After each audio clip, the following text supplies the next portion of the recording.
Hey, what's up? Bienvenue dans cette nouvelle vidéo FlyTag. Toutes les semaines, le mercredi uniquement, je vais vous parler de mon métier d'hôtesse de l'air en répondant à une question et une seule question. La question du jour, comment préparer son premier vol? On fait quoi pour le premier vol? Je vous en parle tout de suite dans ce FlyTag.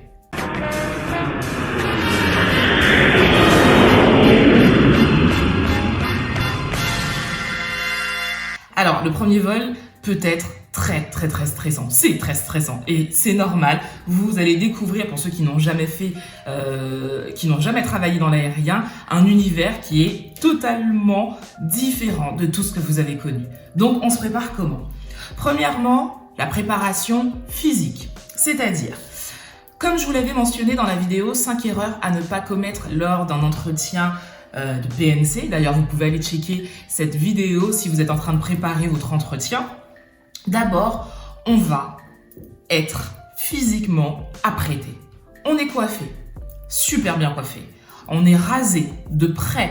Certaines compagnies aériennes acceptent la barbe. Renseignez-vous pour savoir si la compagnie dans laquelle vous êtes accepte votre barbe. Si c'est le cas, vraiment très bien taillé. Faites-vous un petit kiff. Vous allez chez le barbier et faites un joli soin de la peau et tout ce qui va avec. Mais ce jour-là, vous devez être nickel. On va aussi se maquiller, mesdemoiselles. On se maquille de manière discrète, classe, sobre. C'est pas vraiment le jour pour essayer la dernière palette de Morphe et tout ce qui va avec. On fait un maquillage soft, mais qui se voit. Si jamais vous n'avez pas la main, il y a énormément de tutos sur les réseaux sociaux où vous allez par exemple à Sephora et vous demandez à une maquilleuse de vous montrer des petites astuces pour faire votre teint, pour mettre un peu de blush, un petit peu de rouge à lèvres et c'est très bien. Faites-en le moins possible parce que le premier jour, vraiment, si vous avez l'impression de ressembler à une voiture volée, vous n'allez pas être à l'aise et c'est pas ce qu'on vous demande. On va sentir bon. Le stress fait transpirer. Donc, on met du déodorant, on met du parfum, on n'en met pas 3 tonnes, mais on y pense. Ça, c'est des petites choses, peut-être que vous allez rigoler en voyant cette vidéo, mais des fois, dans le stress, ce sont des petites choses qu'on oublie, mais qui peuvent vraiment faire du mal. Donc, on n'oublie pas le déodorant et le parfum. On va aussi se faire les ongles. Et ça, c'est valable pour les hommes et pour les femmes. Donc, manucure, ongles soignés, un petit vernis pour les femmes, et c'est parfait. On évite les couleurs originales, c'est pas le jour non plus. Un petit vernis transparent, rose, rouge, c'est très bien. On fait classique ce jour-là. On va repasser ses vêtements. Il est hors de question qu'on arrive le premier jour avec des vêtements qui ne sont pas repassés. C'est valable pour les hommes et pour les femmes. Même la chemise, messieurs, qu'on a l'impression qu'on va pas voir sous la veste, on ne sait jamais. Si jamais vous devez enlever votre veste, au moins que votre chemise soit repassée. Et ensuite, évidemment, les chaussures sont cirées. Ensuite, on va arriver en avance. Quand je dis arriver en avance, c'est pas 5 minutes avant, c'est vraiment 45 minutes, 1 heure avant. C'est le premier jour où vous allez prendre possession de votre nouvel uniforme et tout ça. Vous allez être stressé. Donc vraiment, c'est pour moi le minimum pour que vous arriviez, que vous vous détendiez, que vous preniez possession de l'environnement. La salle de briefing, elle est comment? L'endroit où elle est comment? Et surtout, vous pouvez voir évoluer vos collègues et ça rassure. Donc vraiment, arrivez en avance le premier jour. Une fois que vous êtes dans la salle de briefing ou que vous arrivez, moi, ma salle de briefing, par exemple, est dans un bureau. Donc, on va arriver dans un bureau, il y a des gens et ensuite, on va dans la salle de briefing. Dès que vous arrivez dans le bureau, présentez-vous. N'attendez pas que les gens viennent vers vous sous prétexte que vous êtes nouveau. Pas du tout. Vous êtes nouveau, justement. Donc, on va aller se présenter. Ça peut être intimidant, je le sais, mais c'est plus poli de se dire « je suis nouveau, donc c'est peut-être à moi d'aller vers les autres ». Donc, on y va et on se présente. « Bonjour, je suis Cynthia, c'est mon premier vol, je vais à Fort-de-France ». Voilà. Le plus simplement possible, vous n'avez pas besoin de raconter toute votre vie, mais juste dire qui vous êtes. Et surtout que c'est votre premier vol. Comme ça au moins, en plus si vous vous présentez à la chef de cabine ou la chef de cabine principale, elles savent tout de suite que, ah tiens, sur le vol, j'ai un nouveau. Ok, super important.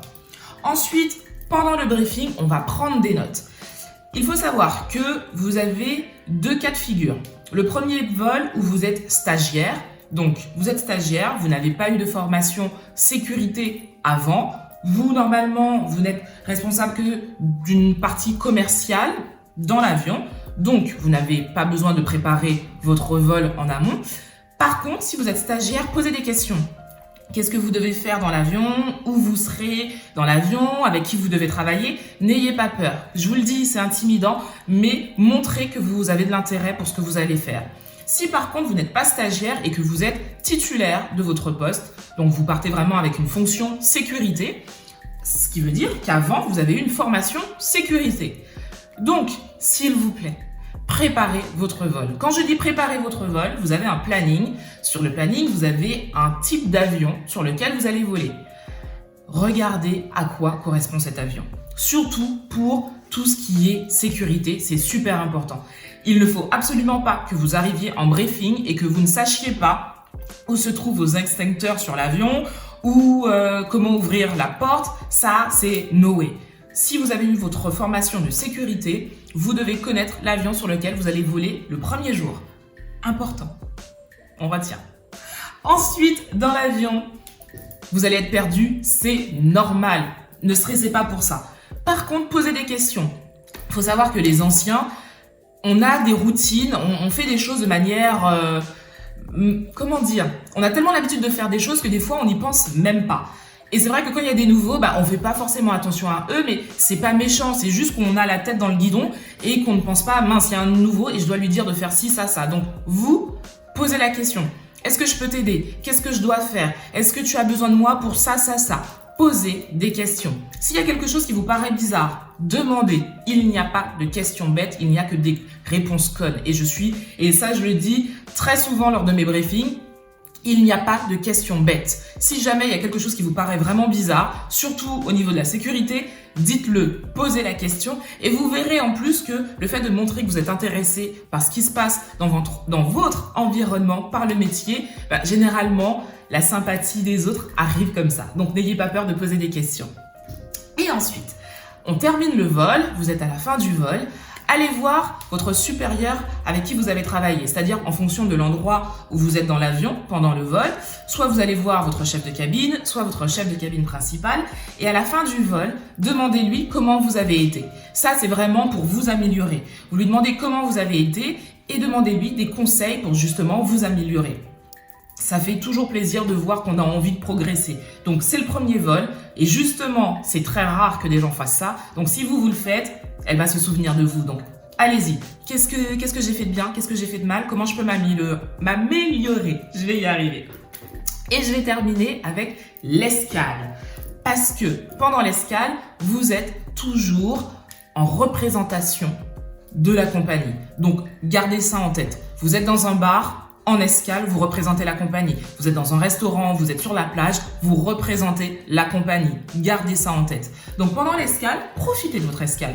Si vous pouvez sortir avec vos collègues, allez-y, allez dîner, découvrez l'endroit, la ville où vous êtes, surtout si vous ne connaissez pas. Profitez vraiment de votre escale, c'est fait pour ça. Par contre, n'oubliez pas, c'est aussi fait pour se reposer. Donc en escale, on profite, mais on se repose, c'est primordial. Et pour terminer, ce sera stressant, vous serez intimidé, mais si je peux vous donner un conseil, gardez le sourire, soyez curieux et respectueux et normalement, tout ira bien.